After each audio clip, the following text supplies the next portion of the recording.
الحمد لله رب العالمين والصلاة والسلام دائما على أشرف الأنبياء والمرسلين أما بعد فأعوذ بالله من الشيطان الرجيم بسم الله الرحمن الرحيم يا أيها الذين آمنوا اتقوا الله وكونوا مع الصادقين صدق اللہ العظیم۔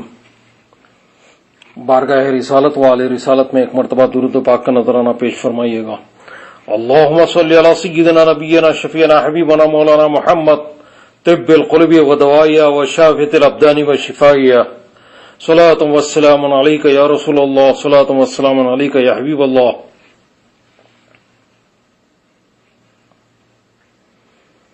یا ایھا الذین آمنوا اتقوا اللہ وَكُونُوا مَعَ الصَّادِقِينَ۔ اے ایمان والو، تقویٰ و پرہیزگاری اختیار کرو، اللہ سے ڈرو اور سچوں کے ساتھ رہو، سچوں کی صحبت اختیار کرو، صادقین کے ساتھ رہو۔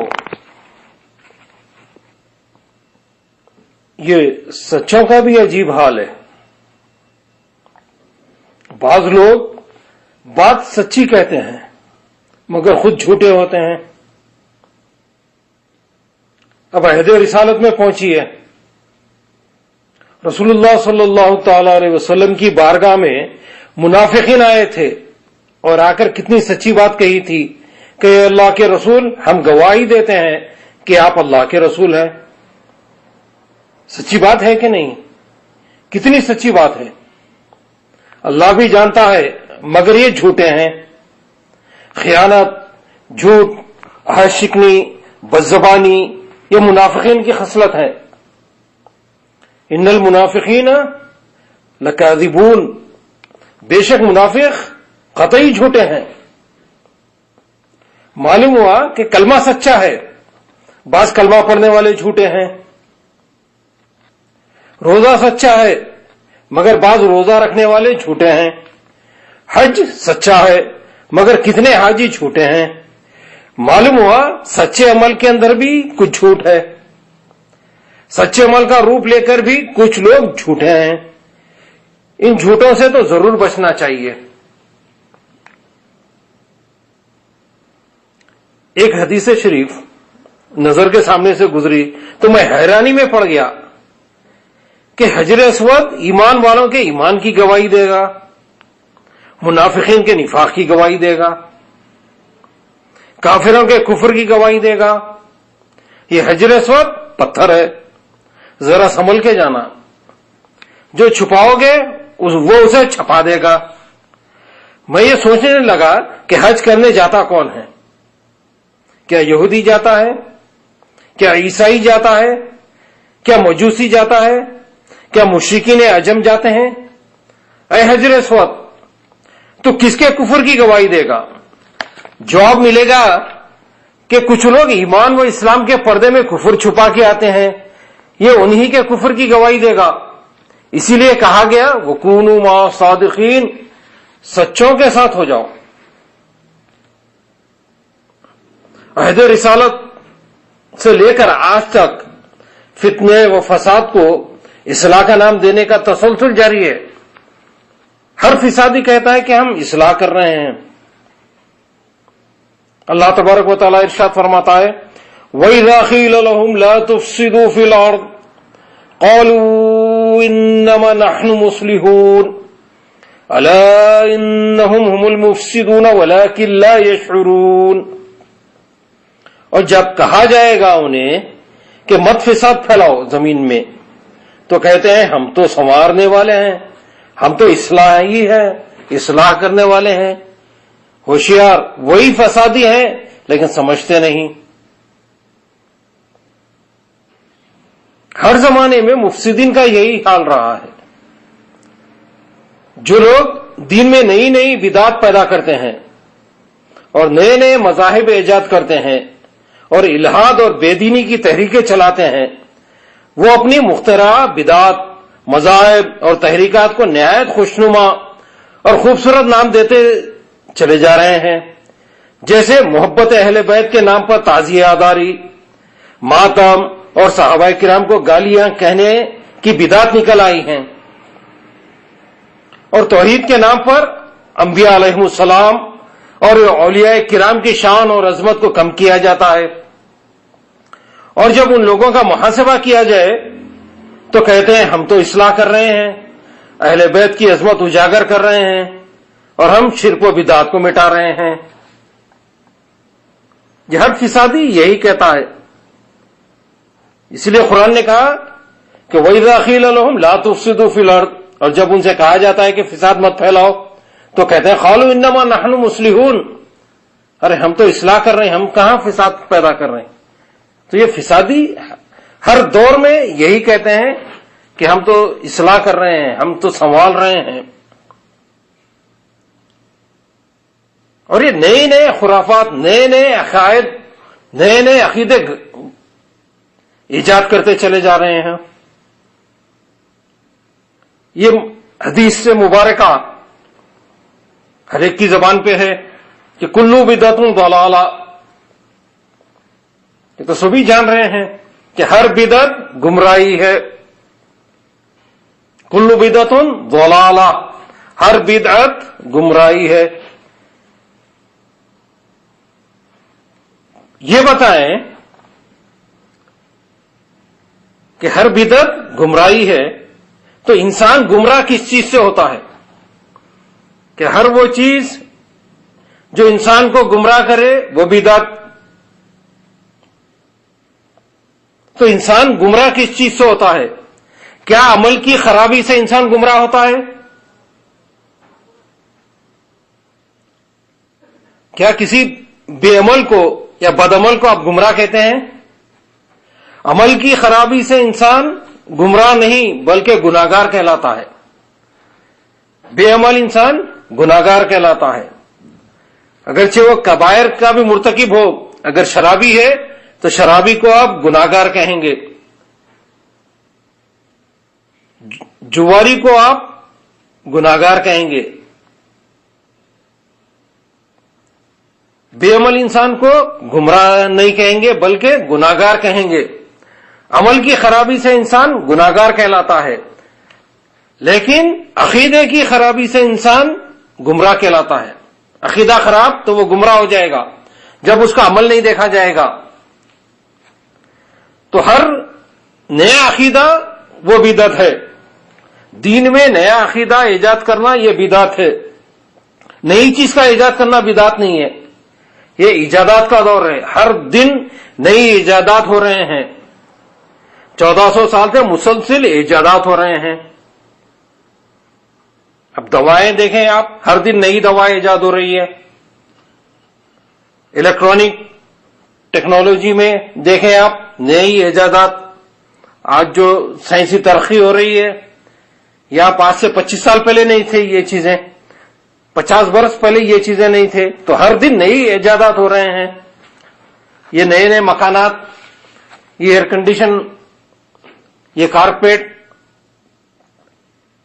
یہ کھانے، نئے نئے قسم کے کھانے، یہ تمام چیزیں، ہر مشروبات نئے نئے، تو یہ ہر دن ایجادات، کھانے پینے میں نئے ایجادات ہو رہے ہیں، نئے نئے ذائقے، نئے نئے پکوانات ہو رہے ہیں، ٹیکنالوجی نئی، کپڑے نئے نئے قسم کے کپڑے، لباس، ہر چیز انسان کے پہننے کے طریقے، بیٹھنے کے طریقے، یہ سواریاں، یہ گاڑیاں، یہ ہر چیز نئی ایجادات یہ جاری ہیں۔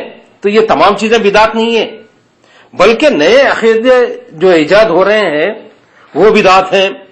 جیسے اہل بیت اطہار کی محبت کے نام پر یہ روافض و شیعہ جو تعزیہ داری کر رہے ہیں، ماتم کر رہے ہیں، صحابہ کرام کی بارگاہ میں گالیاں بک رہے ہیں، یہ بدعت ہے۔ نیا عقیدہ بدعت، یہ معتزلہ بدعت، روافض، خوارج، جتنے قادیانی فرقے، یہ نئے نئے عقائد جو لے کر جو آ رہے ہیں، یہ دور رسالت میں یہ نئے فتنے نہیں تھے، دور صحابہ میں نہیں تھے، یہ جو 72 گمراہ فرقے ہیں یہ بدعت ہیں۔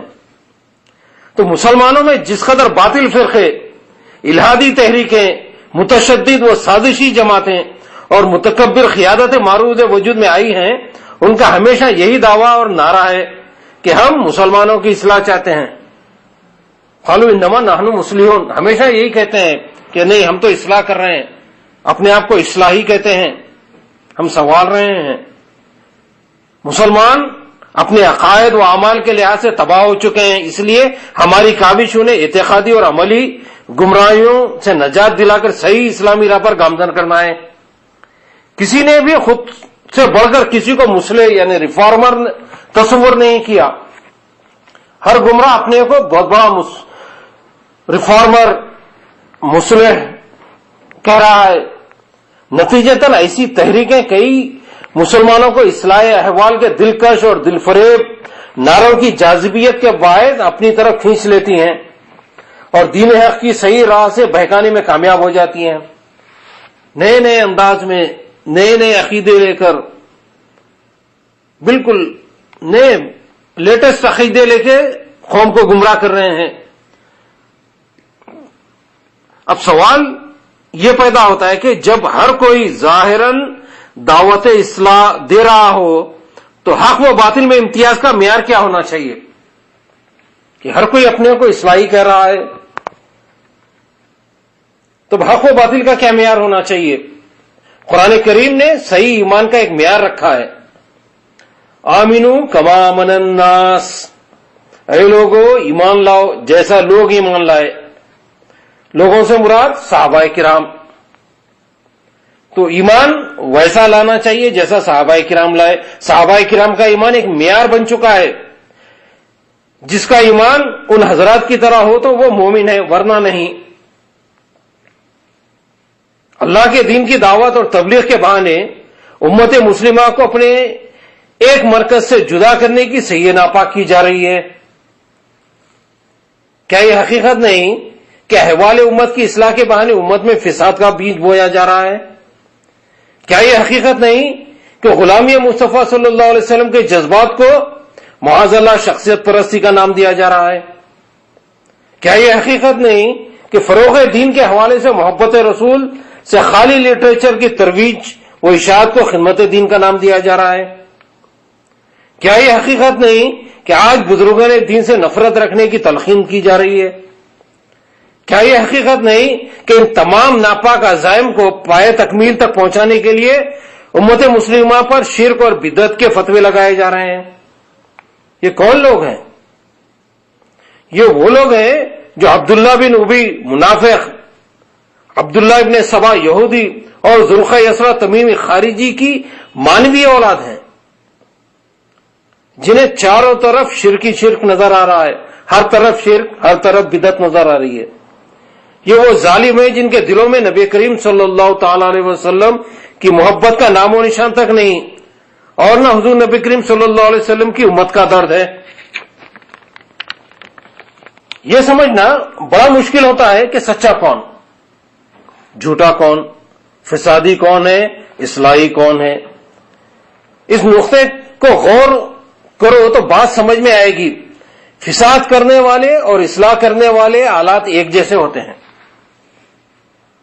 جس چیز سے فساد کیا جاتا ہے اسی چیز سے اصلاح بھی کی جاتی ہے. اسی لیے پتہ نہیں چلتا کہ فسادی کون ہے اور اصلاحی کون ہے. اگر ہم اپنا گھر بنانا چاہتے ہیں تو پھوڑا چلاتے ہیں. کوئی ہمارا گھر اجاڑنے کے لیے آئے تب بھی پھوڑا چلاتے ہیں. تو پتہ نہیں چلتا کہ یہ پھوڑا آیا کس لیے ہے. اس لیے پھوڑے کو برا نہیں کہنا، یہ دیکھنا کہ پھوڑا چلانے والا کون ہے. پہلے ہاتھ کا پہچاننا ضروری ہے. مثال کے طور پر تلوار کو اچھا کہیں کہ برا کہیں. تلوار کو کچھ نہ کہو. تلوار کہیں آفت ہے کہیں رحمت ہے. تلوار کہیں عذاب ہے تو کہیں نعمت ہے. یہ تلوار اگر چنگیز کے ہاتھ میں ہو تو عذاب الہی ہے، ہلاکو کے ہاتھ میں ہو تو فتنہ ہے. یہ تلوار ہٹلر کے ہاتھ میں ہو یا حجاج ابن یوسف کے ہاتھ میں ہو یا کسی ظالم و جابر کے ہاتھ میں ہو تو تلوار سے زیادہ بری چیز کوئی نہیں. مگر یہی تلوار حیدر کرار کے ہاتھ میں ہو، یہی تلوار سیدنا خالد بن ولید سیف اللہ کے ہاتھ میں ہو، یہی تلوار سیدنا فاروق اعظم کے ہاتھ میں ہو، یہی تلوار سیدنا صدیق اکبر کے ہاتھ میں ہو، تو یہ امن قائم کرنے کا بہترین ذریعہ ہے. تلوار کو برا نہ کہنا، دیکھنا کہ چلانے والا کون۔ قلم اگر کسی کافر کے ہاتھ میں ہو تو کفر اگلتا ہے، مشرک کے ہاتھ میں ہو تو شرک بولتا ہے، منافق کے ہاتھ میں ہو تو نفاق پھینکتا ہے، کسی بد تہذیب اور تخریب کار کے ہاتھ میں ہو تو مخرب الاخلاق کلمات نکالتا ہے۔ کتنا برا یہ قلم ہے، کس قدر قابل عتاب یہ قلم ہے۔ مگر یہی قلم اگر سیدنا حسان بن ثابت رضی اللہ تعالیٰ عنہ کے ہاتھ میں ہو، یہی قلم اگر عبد الرحمن جامی کے ہاتھ میں ہو، اگر یہی قلم شیخ سعدی کے ہاتھ میں ہو، یہی قلم حافظ شیرازی کے ہاتھ میں ہو، یہی قلم امام احمد رضا کے ہاتھ میں ہو، یہی قلم محدث اعظم کے ہاتھ میں ہو، یہی قلم حضور شیخ الاسلام کے ہاتھ میں ہو، تو عشق کے دریا بہاتا ہے، علم و عرفان کے موتی لٹاتا ہے۔ قلم کو برا نہیں کہنا، دیکھنا یہ قلم ہے کس کے ہاتھ میں۔ بگاڑنے کے لیے بھی استعمال کیا جاتا ہے، بنانے کے لیے بھی استعمال کیا جاتا ہے۔ قرآن مجید اللہ تعالیٰ کا کلام اور مقدس کتاب ہے، ہدی للناس، سارے انسانوں کے لیے رشد و ہدایت کا منبع ہے۔ قرآن دین اسلام کا سرچشمہ، دعوت و ارشاد کا مصدر، علم و عرفان کا خزانہ اور اپنے بے شمار کمالات و محاسن کے ساتھ پوری دنیا باطل کے لیے چیلنج ہے۔ قرآن مجید اکمل واضح ضابطے حیات ہے جو زندگی کے ہر شعبے میں انسان کی پوری رہنمائی انجام دیتا ہے اور زندگی کے تمام مسائل کا حل پیش کرتا ہے۔ وَنَزَّلْنَا عَلَيْكُمُ الْكِتَابَ تِبْيَانًا لِكُلِّ شَيْءٍ، ہم نے تم پر کتاب ہر چیز کا روشن بیان بنا کر اتاری، یعنی قرآن میں ہر چیز کا واضح بیان موجود ہے۔ قرآن مجید میں اولین و آخرین کا علم ہے، قرآن مجید اولین و آخرین کا رہنما اور رہبر ہے۔ قرآن مجید میں ماضی کی خبریں، مستقبل کی پیش گوئیاں اور حال کے لیے مکمل رہنمائی ہے۔ یہ ایک فیصلہ کن اور باوقار کتاب ہے۔ قرآن مجید روشنی ہے، نور ہے، سامان نجات ہے، دلوں کے زنگ کا علاج ہے۔ وہ اللہ کی مضبوط رسی ہے، نور مبین ہے، ذکر حکیم اور صراط مستقیم ہے۔ قرآن مجید میں کمی و زیادتی محال و ناممکن ہے۔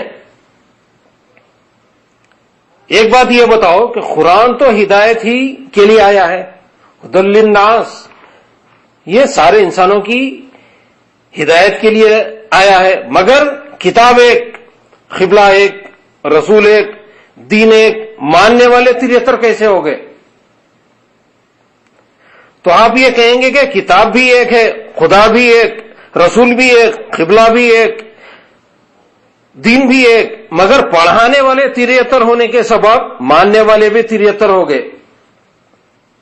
تو معلوم ہوا کہ اگر پڑھانے والا غلط ہے تو تم قرآن بھی پڑھ کر گمراہ ہو جاؤ گے۔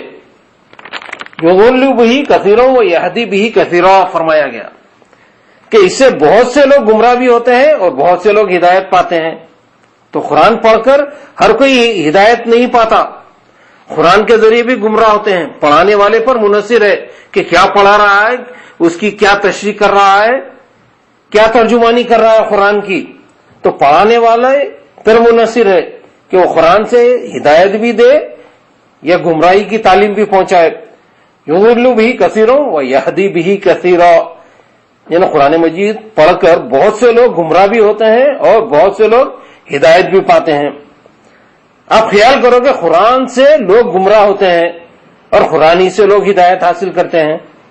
یہ قرآن تم ملحد و دہریے سے پڑھو تو دہریے ہو جاؤ گے، یہی قرآن کسی قادیانی سے پڑھو گے تو قادیانی ہو جاؤ گے، یہی قرآن کسی رافضی سے پڑھو تو رافضی ہو جاؤ گے، یہی قرآن کسی خارجی سے پڑھو تو خارجی ہو جاؤ گے، یہی قرآن کسی معتزلی سے پڑھو تو معتزلی ہو جاؤ گے، یہی قرآن کسی خدریہ سے پڑھو تو خدریہ ہو جاؤ گے، یہی قرآن کسی جبریہ سے پڑھو تو جبری ہو جاؤ گے، یہی قرآن کسی باطنیہ سے پڑھو تو باطنی ہو جاؤ گے، اور یہی قرآن کسی عاشق رسول سے پڑھو تو عاشق رسول ہو جاؤ گے۔ سبحان اللہ۔ تو پڑھانے والے پر منحصر ہے، جس عقیدے کا انسان پڑھائے گا اس عقیدے کا بنا دے گا۔ خارجی سے پڑھو خارجی بنیں گے، قادیانی سے پڑھو قادیانی بنیں گے. ہر شخص اپنے مذہب اپنے عقیدے کے مطابق قرآن کو پڑھائے گا، اس کے تفہیم کرے گا. قرآن کی تفہیم اپنے عقیدے اپنے مزاج سے ہوگی. تفہیم القرآن اپنے عقیدے اپنے مزاج سے ہوگی. قرآن پڑھنے سے پہلے دیکھنا یہ ہے کہ پڑھانے والا کون ہے. یہی تو لوگ نادانی کر رہے ہیں کہ بے دینوں سے دین حاصل کرنے کے لیے جا رہے ہیں. دین بے دین لوگوں سے حاصل کر رہے ہیں. بتاؤ کہ اگر تمہارے پاس دولت نہیں ہے تو کیا تم سے دولت لے سکتا ہے؟ اگر تمہارے پاس سونا نہیں ہے تو کیا میں تم سے سونا لے سکتا ہوں؟ اگر تمہارے پاس علم نہیں تو کیا میں تم سے علم لے سکتا ہوں؟ تمہارے پاس جو چیز نہیں وہ میں نہیں لے سکتا، کوئی نہیں لے سکتا. تو جو چیز موجود ہوگی وہی تو لے گا. اگر تمہارے پاس ہنر نہیں ہے تو کیا میں ہنر لے سکتا ہوں؟ اگر تمہارے پاس فن نہیں ہے تو کیا میں تم سے فن لے سکتا ہوں؟ تو لیتے وقت دیکھو کہ جو لینا ہے وہ اس کے پاس ہے کہ نہیں. جب یہ بات واضح ہو چکی کہ جس کے پاس دولت نہیں اسے دولت نہیں مل سکتی، جس کے پاس علم نہیں اسے علم نہیں مل سکتا، جس کے پاس فن نہیں اسے فن نہیں مل سکتا، جس کے پاس ہنر نہیں اسے ہنر نہیں مل سکتا. اب یقین کرو کہ جس کے پاس دین نہیں اسے دین ہرگز نہیں مل سکتا. یہ کیا بات ہے کہ علم لینے کے لیے علم والے کو تلاش کرو، فن لینے کے لیے فن والے کو تلاش کرو، دولت لینے کے لیے دولت والے کو تلاش کرو، اور دین لینے کے لیے بے دین کے پیچھے چلو. یہ کہاں کا انصاف ہے؟ تمہیں دین ملے گا تو وہیں ملے گا جہاں دین ہو. قرآن جیسی بہترین کتاب اگر تم غلط لوگوں سے پڑھو گے تو بے دین ہو جاؤ گے.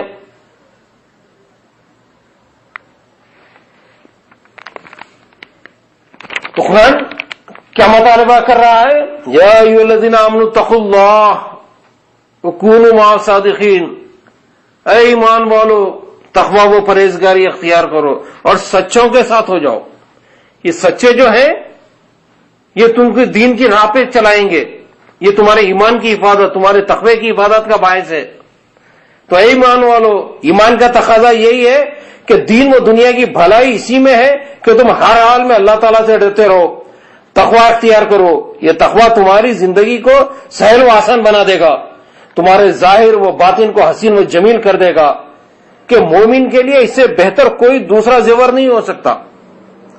نیز اپنے تقوی کی بقا کے لیے، اس کے تحفظ کے لیے، اس کی نشو و نما کے لیے، اس میں اضافے کے لیے صادقین کا ہاتھ پکڑ لو، ان کے مرید بن جاؤ، ان سے وابستہ ہو جاؤ کہ یہ لوگ اللہ کے محبوب بن چکے ہیں.